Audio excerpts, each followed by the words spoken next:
Que devient Aracely Arambula?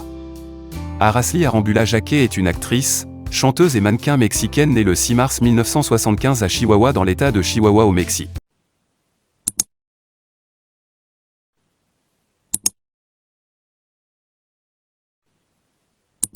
Au cours de sa 3e année d'études au Centro de Educación Artística de Televisa, Aracely a eu l'occasion de jouer dans la telenovela Canaveral de Pasión.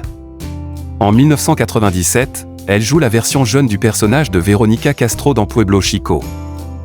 En 2013, Aracely retourne à Telenovela avec La Patrona, produit par Telemundo et Argos, où elle partage les crédits avec Christian Bach et Jorge Luis Pila. En outre, elle chante 2 chansons pour la telenovela. De plus, après le succès obtenu, Telemundo l'a choisie comme la protagoniste dans un mélodrame adapté du roman classique de Victor Hugo, Les Misérables, qui est produit en 2014 sa carrière de musique. Elle a commencé dans la musique avec une participation comme chanteuse dans.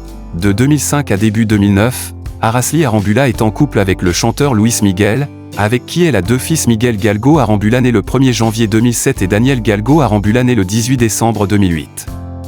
Générique avec Gloria Trevi de Soi. Produit par le frère de Selena, Abe Quintanilla. Arambula écrit aussi des chansons et joue de la guitare. Arambula a enregistré 2 chansons pour La Patrona. Ces chansons incluent La Patrona et Junto Tuyo.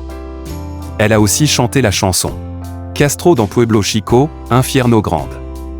Puis joue dans El Alma no tiene color et Rancor Apasionado, où elle joue son premier rôle antagoniste.